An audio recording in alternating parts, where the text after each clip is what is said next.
어느 겨울날 밤에 있었던 이야기다. 추운 날씨 탓에 거리에는 일찌감치 인적이 끊기고 매서운 겨울바람만이 거리를 떠돌아다녔다. 눈마저 내려 거리는 온통 하얀 빛이었다. 성냥 사세요. 성냥팔이 소녀가 가냘프게 외쳤다. 소녀의 맨발은 검붉게 얼어 있었고 머리 위에는 하얀 눈이 쌓여 있었다. 앞치마에서 성냥을 꺼내들며 소녀는 다시 한번 외쳤다. 성냥 사세요. 성냥 사세요. 소녀의 외침은 너무 작아 금방 눈 속에 파묻히고 말았다. 소녀는 하루 종일 성냥을 팔러 돌아다녔다. 그러나 성냥은 한 다발도 팔지 못했다. 게다가 성냥을 파는 소녀를 누구 하나 불쌍하다고 쳐다보는 사람도 없었다. 성냥팔이 소녀는 집으로 돌아갈까 생각도 해보았지만 그러지 않기로 했다. 성냥을 팔지 못했다고 아버지한테 혼이 날 것이 분명하기 때문이었다. 설령 아버지한테 혼이 나지 않는다고 하더라도 집안에 있는 것이나 거리에 있는 것이나 죽기는 매한가지였다. 집집마다 한 해의 마지막 날을 가족과 함께 보내는 사람들의 웃음소리로 가득했다. 그들의 창문에서는 밝고 따뜻한 불빛이 새어나왔으며 거위 굽는 냄새가 구수하게 풍겼다. 소녀는 한없이 부러운 눈으로 창문 안쪽을 바라보며 침을 꿀꺽 삼켰다. 소녀는 하루 종일 아무것도 먹지 못하고 걸어다녔던 것이다. 다리가 몹시 아팠던 소녀는 어느 집 담벼락에 기대어 서 있었다. 그러나 잠시 후에 그 자리에 주저앉았다. 바람이 더욱 차가워지자 소녀는 몸을 잔뜩 웅크렸다. 아, 내게 성냥이 있지. 성냥으로 불을 붙이면 언손을 조금 녹일 수 있을 거야. 성냥팔이 소녀는 성냥 한 개비를 꺼내 불을 붙였다. 치직 소리와 함께 성냥개비가 탔다. 불꽃은 작았지만 무척 밝았다. 소녀는 그 위에 손을 올렸다. 그러자 아주 큰 난로가에 앉아있는 느낌이 들었다.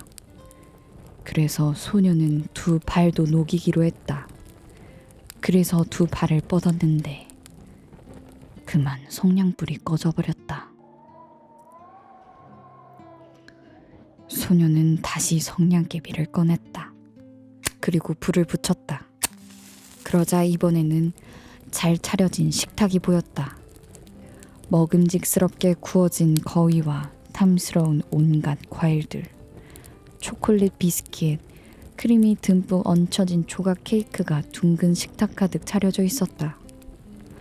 소녀는 무엇을 먼저 먹어야 할지 고민을 하다가 조각 케이크를 잡으려고 했다.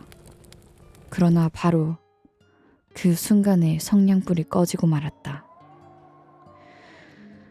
성냥팔이 소녀는 아쉬워하며 자기가 무엇을 먹을지 고민만 하지 않았다면 조각 케이크를 먹을 수 있었을 것이라고 생각하였다. 소녀는 다시 성냥개비에 불을 붙였다. 소녀는 화려하게 꾸며진 크리스마스 트리 옆에 서 있었다. 트리에 꽂혀 있는 수많은 촛불들은 형형색색의 빛을 내고 있었다. 크리스마스 전날 밤 어느 부잣집에 성냥을 팔러 갔다가 우연히 본 그 트리보다 더 근사해 보였다. 소녀가 큰 별 하나를 트리의 꼭대기에 얹으려고 사다리를 올려가려는 순간 성냥불이 탁 하고 꺼졌다. 소녀는 밤 하늘을 쳐다보았다.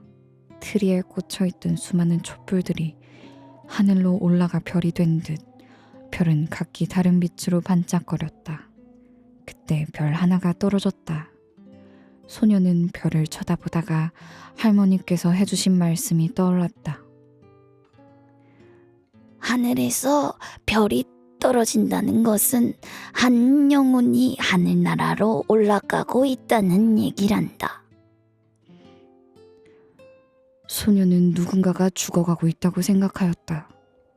소녀는 다시 성냥개비를 꺼내 불을 붙였다.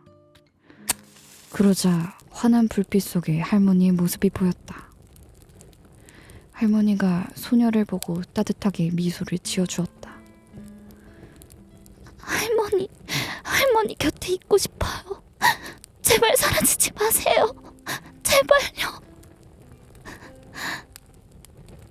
소녀는 할머니가 난로처럼 잘 차려진 식탁처럼 화려한 크리스마스 트리처럼 사라질까봐 조바심이 났다. 그래서 남아있는 성냥을 모두 꺼내 불을 붙였다. 불꽃이 그렇게 크고 환할 수가 없었다. 할머니는 손녀를 따뜻한 가슴에 안았다. 그리고 추위도 배고픔도 없는 세상으로 손녀를 데려갔다. 이튿날 아침 사람들이 모여 웅성댔다. 한 소녀가 웅크리고 앉아 얼어 죽어 있었다. 소녀의 얼굴은 창백했지만 미소를 머금고 있었고 한 손에는 타버린 성냥 다발을 쥐고 있었다. 사람들은 소녀가 몸을 녹이려고 성냥에 불을 붙였다고 생각하며 가여워했다. 아무도 소녀가 작은 불빛을 통해 자신을 가장 아껴주는 사람의 품에 안겼다는 것은 아무도 알지 못했다.